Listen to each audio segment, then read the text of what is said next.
Hello everyone, welcome back to Aries. I am Anandi and बेटा आज का आपका चैप्टर होने वाला है acids, bases and salts. Yes, अपना रैपिड रिवीजन जो सीरीज चल रही है उसका अनदर चैप्टर है और ये चैप्टर बेटा रिवीजन के लिए है। ठीक है, आपको अगर फुल लेक्चर देखना है तो वन शॉट लेक्चर देखो जिसमें आपके सारे कंसेप्ट डीप में क्लियर होंगे, है ना। यहाँ पे क्या हो जाएगा, आपका रिवीजन हो जाएगा। लास्ट मोमेंट, लास्ट वही से ना कि हाँ लास्ट में क्या करके जाना है, तो भाई ये लेक्चर करके जाओ। रिवीजन मतलब 1 घंटे के अंदर विद इन एन आवर हम लोग आपके सारे चैप्टर्स कंप्लीट करवाने वाले हैं।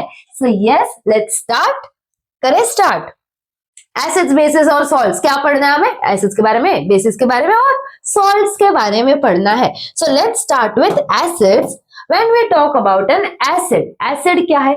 Acid एक ऐसा substance है, it is a substance that contains hydrogen and is capable of donating a proton. है ना, पता है ना, प्रोटॉन, एक प्रोटॉन डोनेट करने के केपेबल है to another substance in a chemical reaction. जब भी कोई भी केमिकल रिएक्शन होगी तो एसिड क्या करेगा, हाइड्रोजन आयन या फिर प्रोटॉन डोनेट करेगा, that is called an acid. तो कैसे पता चलेगा कि एसिड्स कैसे होते हैं? तो उनकी कैरेक्टरिस्टिक होती है कि जो एसिड्स होते हैं बेटा उनका टेस्ट होता है सार। कैसे होता है? सार होता है, मतलब ही खट्टा होता है। कैसा होता है बेटा? खट्टा टेस्ट होता है। ठीक है। Acids are corrosive in nature. Corrosive मतलब कोई भी मेटल है उसकी वो पूरी क्षमता रखता है कि वो मेटल को खराब कर सकते हैं। तो मैम ये सॉर टेस्ट है को टेस्ट करके देखेंगे क्या? नहीं। कैसे टेस्ट करेंगे? ये लेक्चर देखा होगा तो पता होगा कैसे टेस्ट करते हैं, कौन सा एसिड है कौन सा बेस है। दिमाग उधर नहीं लगाना कि सॉर है तो टेस्ट करेंगे, नहीं। ठीक है, आया समझ में? व्हाट आर एसिड्स, जैसे देख लो ये सारे और भी एग्जांपल्स पता है आपको कि क्या क्या खट्टी चीजें होती है, इमली, ये लेमन, ये सारे सार होते हैं। तो दीज आर एसिड्स। अभी आगे देखो। यस, क्या है नेक्स्ट? एसिड्स को हमें कैसे क्लासिफाई किया है, या फिर टाइप्स बोल दो या फिर क्लासिफिकेशन बोल दो। ठीक है, व्हाट आर द टाइप्स? एक होता है बेटा, टाइप्स क्या होंगे? वन स्ट्रॉन्ग एसिड्स होते हैं, वैसे ही उसके ऑपोजिट होते हैं वीक एसिड्स। ठीक है, स्ट्रॉन्ग एसिड्स, वीक एसिड्स। एक होते हैं कॉन्सेंट्रेटेड एसिड्स। कैसे होंगे बेटा? Concentrated acids. और last one is dilute acid. देखो अभी, व्हाट आर स्ट्रॉन्ग एसिड्स? ऐसे एसिड्स जो कंप्लीटली आयोनाइज हो गए या फिर कंप्लीटली डिसोसिएट हो जाएंगे। क्या हो जाएंगे? जब भी हम पानी में डालेंगे तो वो कंप्लीटली डिसोसिएट हो जाएंगे और क्या रिलीज करेंगे बेटा? H प्लस आयंस रिलीज करेंगे। तो they completely ionize in water. क्या हो जाएंगे? वाटर में आयोनाइज हो जाएंगे, releasing many H plus ions. These are the strong acids. Example HCl, HNO3, H2SO4, etc. ये सारे क्या है बेटा? आपके स्ट्रॉन्ग एसिड्स है। उसके एकदम ऑपोजिट आते हैं वीक एसिड, है ना। एक कंसेप्ट पता चल गया, वीक उसका ऑपोजिट ही होना है। पार्शियली आयोनाइज इन वाटर, सारे के सारे आयंस डिसोसिएट नहीं हो जाएंगे, कंप्लीट डिसोसिएशन नहीं होगा, आधा अधूरा सा काम होगा, पार्शियल काम होगा। तो partially ionise in water, releasing fewer H plus ions, कम H प्लस आयंस रिलीज होंगे। एग्जाम्पल CH3COOH, H2CO3, ये सारे क्या है? आपके वीक एसिड्स है। Clear? Strong acids, weak acid. अभी concentrated acids have a high amount of acid dissolved in water। मतलब हम लिख सकते हैं कि एसिड की क्वांटिटी कितनी है? अगर एसिड है ज्यादा, वाटर है कम। ठीक है, एसिड है ज्यादा, लिख दो, वाटर है कम। ये क्या होंगे भाई आपके? ये होंगे आपके कॉन्सेंट्रेटेड एसिड्स। ये कैसे होता है? Concentrated acid. Example concentrated HCl, ये आपका हो गया concentrated acids.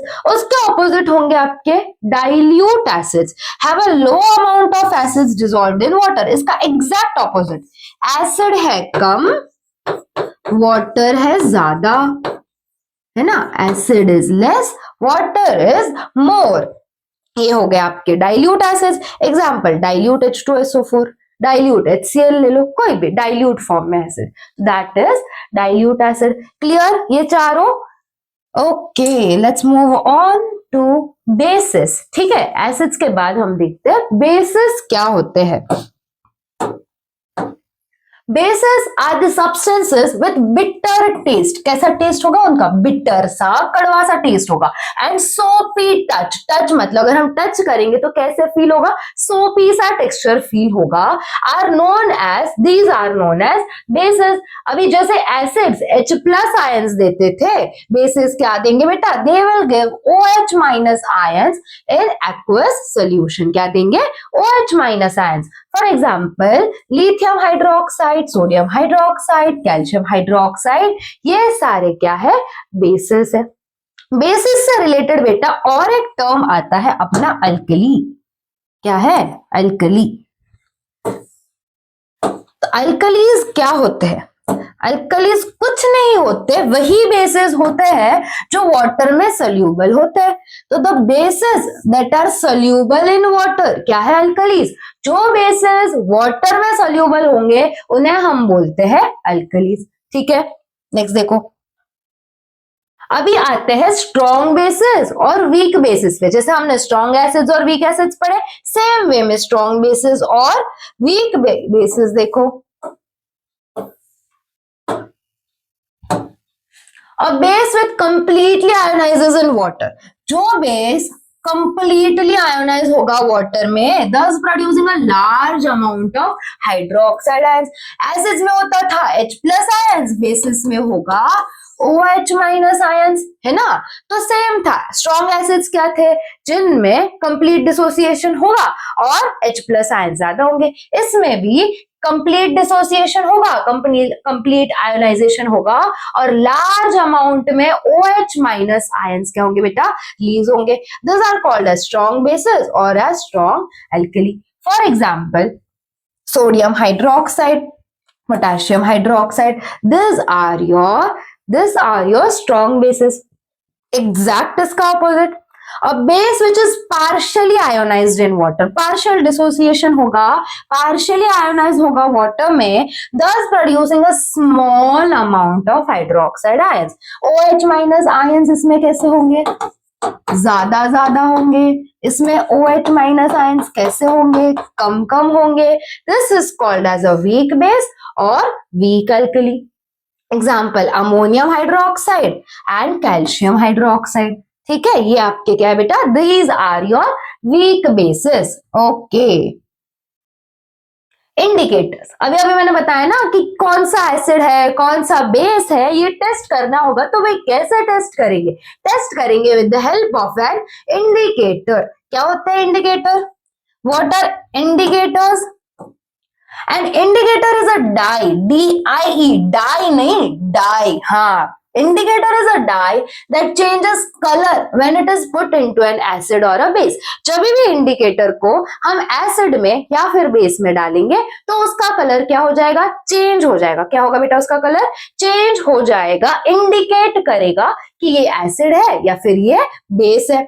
The three most common indicators to test for acids and bases are, mostly हम लोग कौन से इंडिकेटर्स यूज करते हैं? लिटमस को यूज करते हैं as an indicator, methyl orange को यूज करते हैं और फिनोल्फ्थलीन को यूज करते हैं। क्या यूज करते हैं? लिटमस को यूज करते हैं,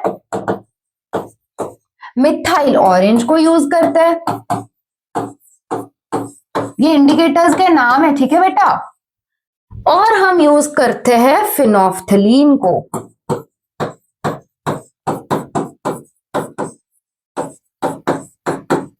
देखो लिटमस क्या करेगा? लिटमस का एसिड और बेस पे क्या इफेक्ट होगा? लिटमस क्या करेगा? एंड एसिड, लिटमस क्या करेगा? And acid will turn blue to litmus, blue litmus to red. Blue litmus जो होगा वो रेड हो जाएगा अगर उसे हम एसिड का टेस्ट कर रहे हैं। तो एसिड में डिप किया तो ब्लू का रेड हो जाएगा। और base turns red litmus to blue, base क्या करेगा? जो रेड वाला लिटमस है उसे ब्लू वाले लिटमस, ब्लू कलर में चेंज करेगा। तो ये ऐसे इंडिकेट करते हैं लिटमस के indicators. Next is methyl orange as an indicator. तो methyl orange indicator gives red colour in an acid solution. ये बेटा लिक्विड फॉर्म में होगा, ठीक है, लिक्विड फॉर्म में होगा। जैसे ही हम उसके ड्रॉप्स ऐड करेंगे कोई भी सोल्यूशन में तो it will give red colour in acid solution. अगर एसिड है तो रेड कलर आएगा। Methyl orange indicator gives yellow colour in a basic solution. Acid होगा तो रेड कलर आएगा, बेस होगा तो येलो कलर आएगा। किसके केस में बेटा? मिथाइल ऑरेंज के केस में, ठीक है। Moving on to phenolphthalein. Phenolphthalein का देखो क्या सीन है। Phenolphthalein indicator is colourless in acid solution. जैसे ही फिनोफ्थलीन के ड्रॉप्स को हमने एसिड में डाला तो it will become colourless. Phenolphthalein indicators give pink colour in basic solution. Basic solution में पिंक कलर देगा, ठीक है। क्लियर है? ये तीनों इंडिकेटर्स मेजरली ये तीनों इंडिकेटर्स यूज करके हम पता करते हैं एसिड्स या फिर बेसिस। ऑल्फैक्टरी मतलब क्या? इतना तो पता है, बायो सिखाया है, मैंने ही सिखाया है। ऑल्फैक्टरी क्या होता है? ऑल्फैक्टरी मतलब बेटा स्मेल से रिलेटेड। कौन से सेंस से रिलेटेड होगा? स्मेल से रिलेटेड। तो substances which smell changes in acidic और बेसिक सॉल्यूशंस, इनको हम बोलते हैं ऑल्फैक्टरी इंडिकेटर। मतलब वो चेंज होंगे अकॉर्डिंग टू द सॉल्यूशन। अगर एसिडिक है तो कुछ अलग स्मेल करेंगे, बेस के पास कुछ अलग स्मेल करेंगे। मतलब स्मेल से हम गेस कर सकते हैं वो कौन सा इंडिकेटर होंगे? Olfactory indicators. Example, onion fades in basis remains in acid. Onion की जो स्मेल होती है ना, वो फेड हो जाएगी किसके केस में? बेसिस के केस में, और एसिड के केस में remain same. Vanilla extract, smell fades in basis remains in acid. Basis के केस में इसकी भी स्मेल फेड हो जाएगी और इस एसिड्स में रहेगी, ठीक है। अभी नेचुरल इंडिकेटर्स, नेचुरल क्या होगा? जो हमें नेचर से मिलता है ना। नेचुरल इंडिकेटर्स क्या होंगे बेटा? जो नेचर से मिलेंगे हमें। तो वो कौन से है भाई? टर्मरिक है, जो अपनी हल्दी होती है, turmeric, yes. Red cabbage leaves, ये जो रेड कैबेज के लीव्स होते हैं बेटा, ये भी हम इसको एज ए इंडिकेटर यूज कर सकते हैं, ठीक है। Next is flowers of hydrangea, petunia और जर्मेनिया, ठीक है। ये सारे क्या है? These are also your natural indicators, ठीक है। नेक्स्ट देखो, chemical properties of acids and bases, ठीक है। केमिकल प्रॉपर्टीज क्या होंगे एसिड्स के और बेसिस के? मतलब बेसिकली किसके साथ कैसे रिएक्ट करके क्या बनाएंगे? क्या है? किसके साथ कैसे रिएक्ट करके क्या बनाएंगे? तो पहला देखो, एसिड जो होते हैं they will react with metals to form hydrogen gas. Acid react करेंगे मेटल के साथ, एसिड रिएक्ट करेंगे मेटल के साथ हाइड्रोजन गैस बनाने के लिए। ओके, मेटल के साथ एसिड रिएक्ट करेगा तो सॉल्ट और हाइड्रोजन गैस मिलेगा, ठीक है। देखो नहीं, जैसे Zn और H2SO4 ने रिएक्ट किया, ZnSO4 और H2 मिला। ये क्या मिला? ये मेटल है, ये एसिड है, ये सॉल्ट बना और ये अपना हाइड्रोजन गैस इवॉल्व हुआ। नेक्स्ट देखो, acids react with metal carbonates and metal hydrogen carbonates to form carbon dioxide gas, ठीक है। एसिड्स जो होंगे रिएक्ट करेंगे मेटल कार्बोनेट्स के साथ या फिर मेटल हाइड्रोजन कार्बोनेट्स के साथ, क्या फॉर्म करेंगे? Carbon dioxide gas. देखो, मेटल कार्बोनेट और एसिड रिएक्ट करेंगे, सॉल्ट, कार्बन डाइऑक्साइड और वाटर देंगे। मेटल हाइड्रोजन सेम है, मेटल कार्बोनेट, यहाँ पे मेटल हाइड्रोजन कार्बोनेट, यहाँ पे भी सॉल्ट, कार्बन डाइऑक्साइड और वाटर ही मिलेगा, ठीक है। क्या मिलेगा? मेटल हाइड्रोजन कार्बोनेट एसिड के साथ रिएक्ट करके सॉल्ट, कार्बन डाइऑक्साइड और वाटर ही मिलेगा। ये केस देखो मेटल कार्बोनेट का, Na2CO3 और HCl के साथ जब रिएक्ट किया तो हमें मिला एक सॉल्ट, NaCl, कार्बन डाइऑक्साइड और वाटर। ये देखो मेटल हाइड्रोजन कार्बोनेट जब भी एसिड के साथ रिएक्ट किया हमें मिला वापस से सॉल्ट, कार्बन डाइऑक्साइड और water. Clear? Is it clear? समझ में आ रहा है? Okay, moving on. चलो, acids react with bases to form salt and water. जब भी एसिड और बेस की रिएक्शन होगी तो हमें मिलेगा क्या? सॉल्ट और वाटर। क्या मिलेगा? सॉल्ट और वाटर। ये अपना हो गया एसिड, ये हो गया अपना बेस, हमें एक मिला सॉल्ट NaCl और वाटर मिला H2O, ठीक है। Next is acid react with metal oxide, acid metal oxide के साथ रिएक्ट करके मिलाएंगे, बनाएंगे सॉल्ट और वाटर। अगेन एसिड जब मेटल ऑक्साइड के साथ रिएक्ट करेंगे तो बनेगा सॉल्ट और वाटर। ठीक है, ये मेटल ऑक्साइड हो गया, ये एसिड हो गया, हमें मिला ये सॉल्ट CuCl2 और हमें मिला वाटर। क्लियर बेटा? आई नो ये रिवीजन है, फास्ट फास्ट इसीलिए चल रहा है। डिटेल में डीपली स्टडी करना है तो please prefer one shot. I am again repeating, detail में डीपली स्टडी करना है तो वन शॉट, ये आपके लास्ट मोमेंट रिवीजन के लिए। ठीक है, बेसिस जो होंगे बेटा रिएक्ट करेंगे नॉन मेटल ऑक्साइड्स के साथ और बनाएंगे सॉल्ट और वाटर। क्या बोला मैंने? बेसिस जो होंगे रिएक्ट करेंगे नॉन मेटल ऑक्साइड के साथ बनाने के लिए सॉल्ट और वाटर। ये एक बेस है, ये नॉन मेटल ऑक्साइड हो गया, ये बनाएंगे क्या? सॉल्ट और वाटर। ठीक है, ओके नेक्स्ट देखो, स्ट्रेंथ है ना, कोई एसिड कितना स्ट्रांग है, कोई एसिड कितना वीक है, या फिर बेस की स्ट्रेंथ कितनी है, बेस कितना वीक है, ये कैसे पता चलेगा? कैसे पता चलेगा बेस है या एसिड है? ये तो हमें इंडिकेटर से पता चल गया, पर उनकी स्ट्रेंथ कितनी है, उनकी ताकत कितनी है, वो कैसे पता चलेगा? ये पता चलेगा हमें अपनी पीएच स्केल से। ये जो यहाँ पे दिख रही है ना, this is what it is, your pH scale. The strength of acids and basis depend on the number of H+ ions, है ना। देखो अगर एसिड की स्ट्रेंथ बात करें तो किस पे डिपेंड करेगी? H+ आयंस पे। अगर बेसिस की स्ट्रेंथ बात करें तो किस पे डिपेंड करेगी? नंबर ऑफ OH- आयंस कितने प्रोड्यूस हो रहे हैं उस पे, मतलब एसिड कितने H+ प्रोड्यूस करेगा उस पे स्ट्रेंथ डिपेंड करेगी। बेसिस OH- आयंस कितने प्रोड्यूस हो रहे हैं उस पे स्ट्रेंथ डिपेंड करेगी। On the pH scale, we can measure pH generally from 0 pH मतलब क्या होगा? यहाँ पे very acidic होगा to 14, ये होगा very much alkaline basic बोल लो। ठीक है, the pH of a neutral solution is 7, ये है मतलब क्या होगा? न्यूट्रल होगा। क्या होगा? pH अगर 7 आ जाए तो सोल्यूशन क्या है बेटा? It will B neutral. Values less than 7 on the pH scale represent an acidic solution। 7 से नीचे वाले वैल्यूज अगर हमने टेस्ट किया, 6 आ गई, 5 4 3 2 1, तो ये सारा क्या होगा? ये सारा आपका एसिडिक सोल्यूशन रिप्रेजेंट करेगा।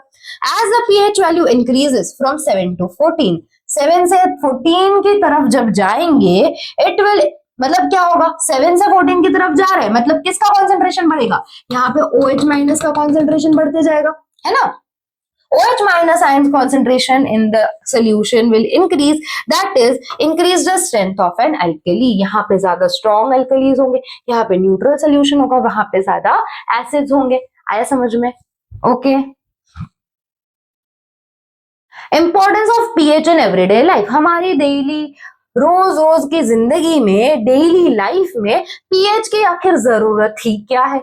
तो pH is necessary. Why and how? देखो pH sensitivity in plants and animals. ठीक है, एनिमल्स की बात करें, ह्यूमन भी एक टाइप ऑफ एनिमल्स ही हो गए, है ना, एक टाइप ऑफ एनिमल्स ही है हम लोग भी। तो ह्यूमन की बात करें, एनिमल्स की बात करें, प्लांट्स की बात करें, तो human body functions with in pH 7 to 7.8, ये अपनी रेंज है अपने बॉडी फंक्शन करने की, 7 से 7.8 तक की। ठीक है, एसिड रेन होता है, सुना सुना सा है, एसिड रेन की वजह से बहुत सारे मॉन्यूमेंट्स को डैमेज हो रहा है, अपना जो एयर क्वालिटी है, जिधर जिधर एसिड रेन होता है उसके सॉइल में इफेक्ट हो रहा है। तो you know what is acid rain? Rain with pH less than 5.6। ठीक है, lowers the pH of river water. ठीक है, जब एसिड रेन होगा तो अपना जो रिवर वाटर का पीएच होगा वो भी कम हो जाएगा। Harms aquatic life by making survival difficult, पानी अगर एसिडिक हो गया तो एक्वेटिक लाइफ भी हार्म करे, एक्वेटिक लाइफ को भी क्या होगा? हार्म होगा, है ना, उनको भी नुकसान पहुंचेगा। पीएच ऑफ सॉइल, अगर हम सॉइल की बात करें तो plants grow best when pH is near 7, है ना, न्यूट्रल होगा। जब pH 7 के आसपास होगा तो प्लांट्स अच्छी तरह से ग्रो कर पाएंगे। टू एसिडिक और too basic soil hinders plant growth. Plant को ना बहुत एसिडिक सॉइल चाहिए ना बहुत बेसिक सॉइल चाहिए, उसे चाहिए कि मेरा जो सॉइल का पीएच है वो 7 के आसपास होगा तो प्लांट विल ग्रो बहुत अच्छे से। तो करेक्ट एसिडिक सॉइल ऐड, अगर एसिडिक सॉइल है, अपने सॉइल जो है उसमें एसिड का अमाउंट बहुत ज्यादा हो गया है, तो हम क्या करेंगे, हम ऐड कर सकते हैं क्विक लाइम, स्लेक्ड लाइम या फिर चॉक। यस, सही सुना, क्विक लाइम, स्लेक्ड लाइम या फिर चॉक ऐड कर सकते हैं। उससे क्या होगा, एसिडिक सॉइल थोड़ा न्यूट्रल की तरफ चला जाएगा।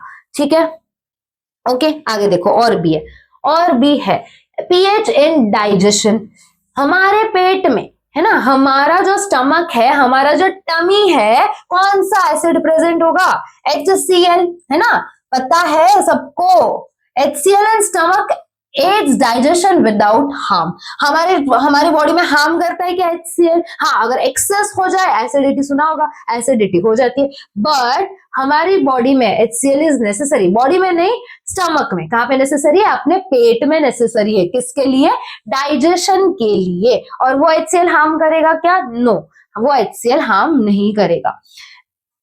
Indigestion, excess acid causes pain and irritation. जब भी HCl अमाउंट बढ़ जाए, HCl ज्यादा सिक्रिएट कर दे बॉडी, है ना, स्टमक में HCl ज्यादा प्रोड्यूस हो जाएगा तो पेट दुखेगा, इरिटेशन होगी, बहुत सारे प्रॉब्लम हो सकते हैं। तो फिर उसका सोल्यूशन क्या है?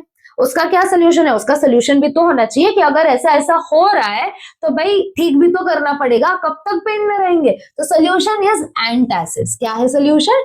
एंटासिड्स। Example magnesium hydroxide. क्या है एग्जाम्पल बेटा? मैग्नीशियम हाइड्रोक्साइड जो होता है वो एंटासिड की तरह एक्ट करेगा, मतलब एसिडिटी को कम करेगा, हमारा जो HCl बढ़ गया है बॉडी में उसको रिड्यूस करेगा। तो it will neutralize excess acid, जो एक्सेस एसिड प्रोड्यूस हो गया है वो न्यूट्रलाइज कर देगा। पीएच एंड टूथ डीके, जो दांत है ना, तुम्हारे जो प्यारी प्यारी बत्ती सी है ना, उसको अगर उसमें अगर खराबी आ गई, कैसे खराबी आ गई मैम? हमने ना बहुत सारे चॉकलेट्स खा लिए थे, है ना, बहुत सारे चॉकलेट्स खा लिए थे, उसकी वजह से हम जंक खाते हैं, फिर हम लोग टीथ को अच्छे से ब्रश नहीं करते, तो हमारे माउथ में एसिड थोड़ा इंक्रीज हो जाता है और फिर हमारे दांत ना कीड़े लग जाते, खराब हो जाते, है ना। So that is only tooth decay. Tooth decay begins when mouth pH is less than 5.5. Enamel, अपना जो एनामल होता है, कवरिंग होती है टूथ की, it is made up of calcium hydroxypeptide. It is made up of calcium hydroxypeptide corrodes at low pH. अगर pH कम है तो ये निकलना स्टार्ट हो जाएगा, वो करोड़ होना स्टार्ट हो जाएगा। Mouth bacteria produce acids by breaking down food and sugar. अपने माउथ में भी बैक्टीरिया होते हैं, वो क्या करेंगे? एसिड्स प्रोड्यूस करेंगे by breaking down what? Food and sugar. तो अपनी टूथपेस्ट है ना, टूथपेस्ट होती है basic, it will neutralize acid preventing decay. हम लोग जब टीथ को ब्रश करते हैं तो जो टूथपेस्ट होती है उसका नेचर कैसा होता है बेटा? बेसिक होता है। तो उस वजह से हमारे माउथ का पीएच कैसा हो जाता है बाद में? वापस से it gets neutralized. Okay, next देखो, केमिकल सेल्फ डिफेंस, है ना। अभी इनको हम बचाने तो जाते नहीं है, इसका दिख नहीं है, इसके ना ये एंटीनास नहीं दिखे, चलो अच्छे से भगा देते हैं।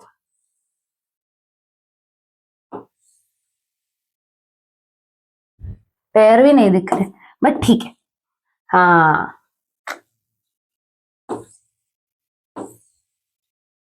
Now it's looking cute.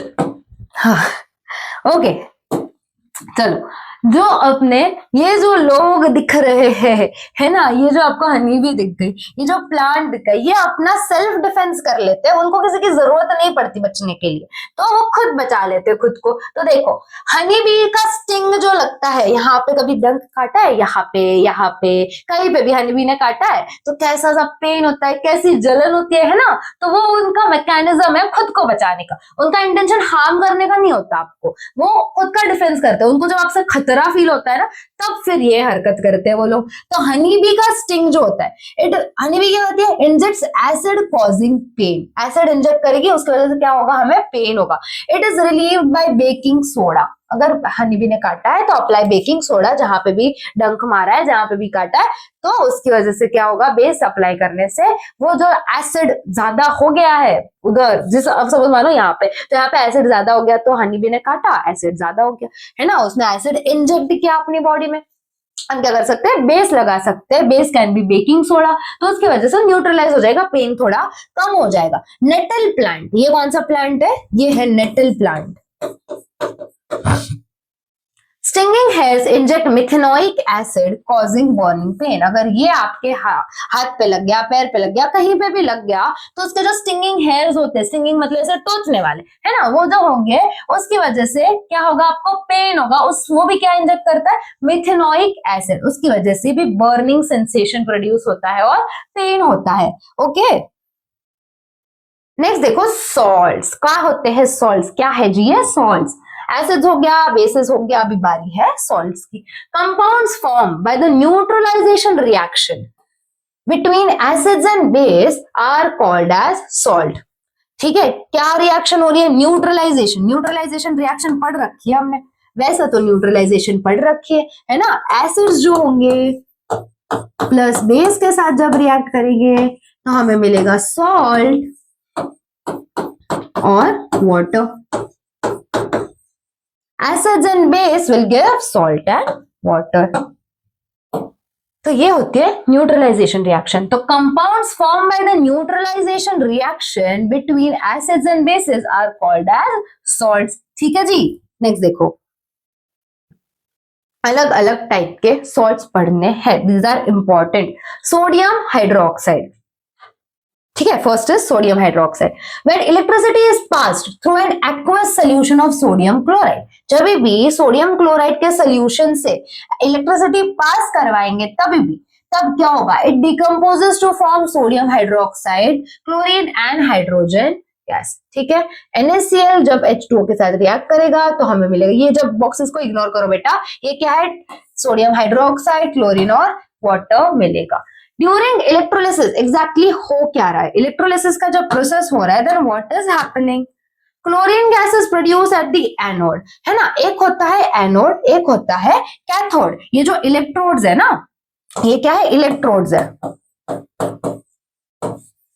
इसमें आपको जो पॉजिटिव लगेगा वो होता है एनोड और जो नेगेटिव इलेक्ट्रोड होता है वो कैथोड होता है। तो क्लोरीन गैस Cl माइनस होगा, है ना, Cl माइनस होगा, it will be produced as a positive electrode, और hydrogen gas it will be produced as the negative electrode, जो नेगेटिव वाला इलेक्ट्रोड है वहां पे हाइड्रोजन गैस प्रोड्यूस होगा, जो नेगेटिव वाला इलेक्ट्रोड है उसे हम कैथोड बोलते हैं, पॉजिटिव वाले इलेक्ट्रोड को हम एनोड बोलते हैं। Sodium hydroxide solution is form near the cathode, क्या होगा, सोडियम हाइड्रोक्साइड NaOH का सोल्यूशन फॉर्म होगा नियर द कैथोड। ठीक है बेटा, clear clear, sodium hydroxide. Next देखो, ब्लीचिंग पाउडर, ब्लीचिंग पाउडर, ठीक है, the chlorine gas is used for the manufacturing of bleaching powder, chlorine gas को हम यूज कर सकते हैं क्या बनाने के लिए, ब्लीचिंग पाउडर बनाने के लिए। Bleaching powder is produced by the action of chlorine on dry slaked lime, ये है क्या, स्लेक्ड लाइम। तो क्लोरीन और स्लेक्ड लाइम जब रिएक्ट करेंगे तो COCl2 प्रोड्यूस होगा, अपना ब्लीचिंग पाउडर प्रोड्यूस होगा। तो क्या यूज है भाई ब्लीचिंग पाउडर का, है ना, क्या काम है ब्लीचिंग पाउडर का, bleaching cotton, linen, wood pulp and clothes, इनको ब्लीच करने में हेल्प करता है, मतलब ब्लीच कर सकते हैं हम इनको as an oxidizing agent in chemical industries, जब भी केमिकल इंडस्ट्रीज में काम आएगा, किस वे में काम आ सकता है, as an oxidizing agent. Disinfecting drinking water to kill germs, drinking water को डिसइंफेक्ट कर देता है, क्या करेगा, ड्रिंकिंग वाटर को डिसइंफेक्ट करेगा जिससे जर्म्स किल हो जाएंगे और it will be safe to drink, है ना, that water will be safe to consume. Okay, baking soda, baking soda की बात करें तो baking soda is what, basically NaHCO3, कैसा प्रोड्यूस होगा, made from NaCl, H2O, CO2 and NH3। अरे बाप रे, है ना, ऐसा ही लगा ना, यही रिएक्शन है ना भाई, इतना सारा चाहिए, हाँ जी, इतने सारे रिएक्टेंट्स को रिएक्ट करना पड़ता है तब ये जाके आपका क्या बनेगा, बेकिंग सोडा बनेगा। डिकम्पोजिशन ऑन हीटिंग हीट करने पे इट फॉर्म सोडियम कार्बोनेट, है ना। पहले यहां तक देखो, पहले यहां तक देखो, जब NaCl, CO2, H2O और NH3 जब ये रिएक्ट करेंगे तब हमें मिलेगा NH4Cl और अपना क्या, baking soda NaHCO3।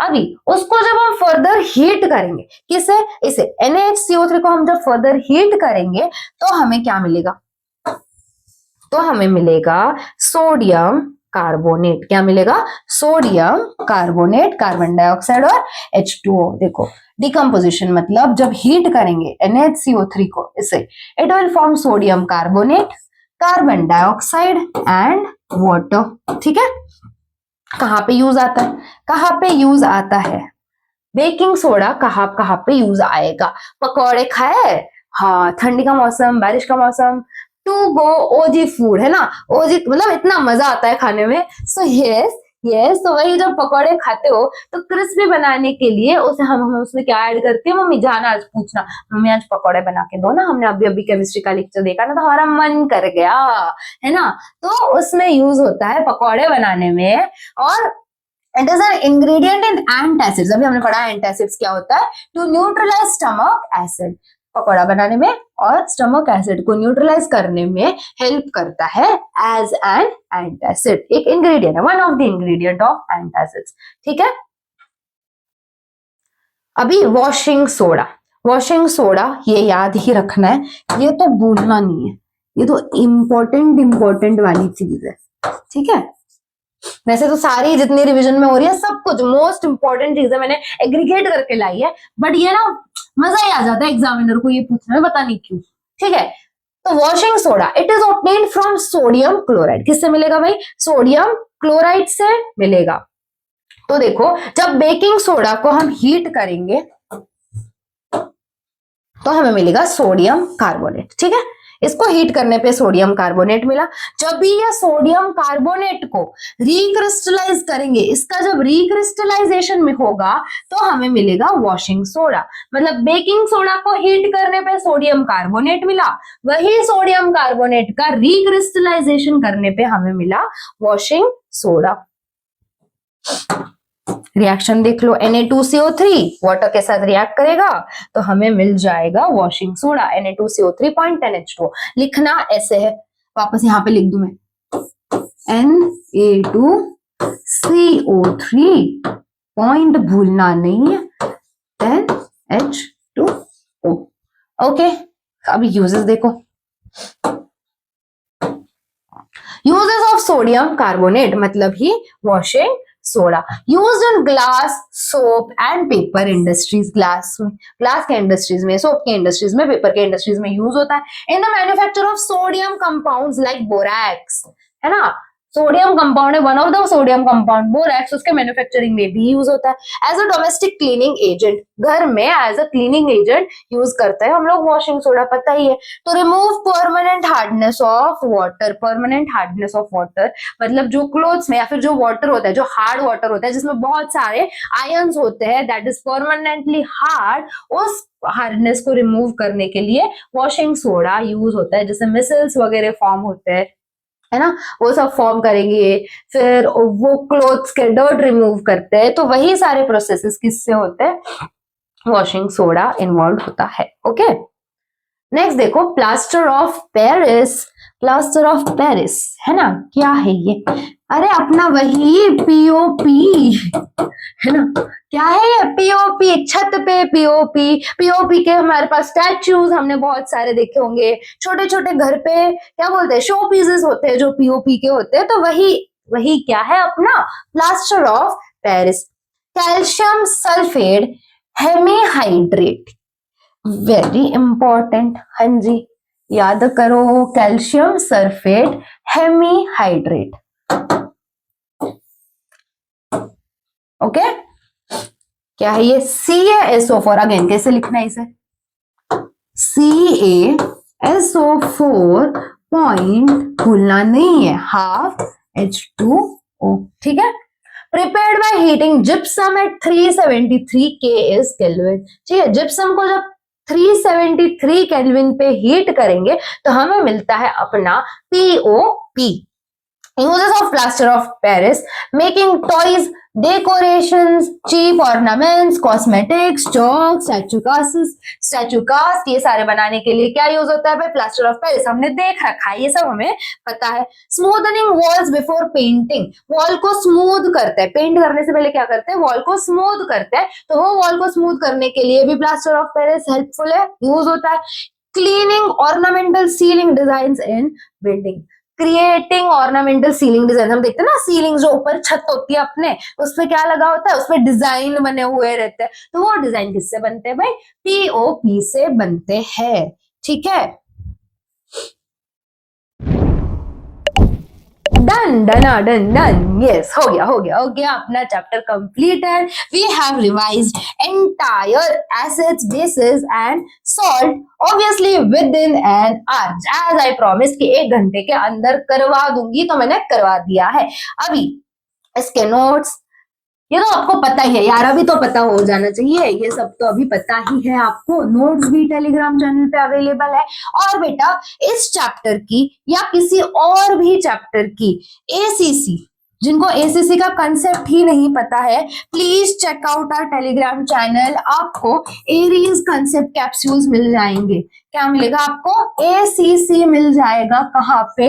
On our Telegram channel, सारे चैप्टर्स के, जो आपको एग्जाम के पहले बहुत यूजफुल होंगे। एक ही कैप्सूल लेते हो, ठीक हो जाता हो। एक एसीसी पढ़ो, एक चैप्टर की ACC, one ACC for each chapter, और आपके कंसेप्ट्स क्लियर हो जाएंगे। इसी के साथ let's end this lecture। और आई होप लेक्चर में मजा आया होगा, स्पीड लगी होगी। अगर समझ में नहीं आया, कोई कंसेप्ट ऐसा है कि डीप में समझना है, तो lecture is there for you guys. Lecture देखो, अच्छे से डीप में सारे कंसेप्ट क्लियर करो। रिविजन के लिए I think this is the best thing for you. Okay, अच्छे से रिवाइज करके जाओ, अच्छे से पढ़ाई करो, पेपर पास में है। All the best and yes, bye bye, keep studying.